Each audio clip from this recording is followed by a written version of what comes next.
Welcome to அனன்ஸ் world.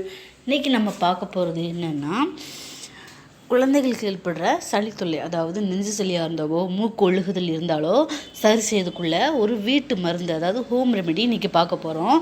அதுக்கு தேவையான பொருட்கள் நான் அந்த பிக்சரில் கொடுத்துருக்கேன் இல்லையா, சுக்கு, மிளகு, திப்பிலி, சித்திரத்தை. இந்த 4 பொருட்களும் என்ன செய்யணும் அப்படின்னா, ஒரு மிதமான சூட்டில் ஒரு வடைச்சட்டியில் லைட்டாக வறுத்துக்கிட்டு அதை பொடி பண்ணி ஒரு ஏர்டைட் கண்டெய்னரில் ஒரு பாக்ஸ் பண்ணி வச்சுக்கிட்டீங்க, அடைச்சி வச்சுக்கிட்டீங்க அப்படின்னா ரொம்ப நாளைக்கு யூஸ் பண்ணலாம். அப்புறம் இந்த பொடியை எப்படி நீங்கள் குழந்தைங்களுக்கு கொடுக்கலாம் அப்படின்னா, கொஞ்சம் தேன், அதாவது ஒரு பிஞ்ச் அளவுக்கு அந்த பொடியை நீங்கள் எடுத்து கையில் வச்சுட்டு கொஞ்சம் தேன் விட்டு பிள்ளைங்களுக்கு நாக்கில் வச்சு விட்டா சாப்பிட்ருங்க.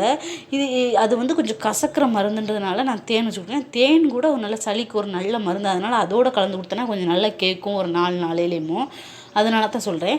இப்போ உங்கள் வீட்டில் தேன் இல்லையா, அதுக்கு என்ன செய்யலாம் அப்படின்னா, சுடுதண்ணி ஒரு 1/4 கிளாஸ் சுடுதண்ணி நல்லா சுட வச்சு, அதில் நல்லா பாப்பா குடிக்கிற அளவுக்கு சுடுதண்ணி சுட வச்சு, அதில் ஒரு 2 பிஞ்ச் அளவு போட்டு அதை கலக்கி, அதிலோட இனிப்பு இல்லாமல் இருந்துச்சு அப்படின்னா பனங்கல்கண்டு போட்டு நீங்கள் கொடுக்கலாம்.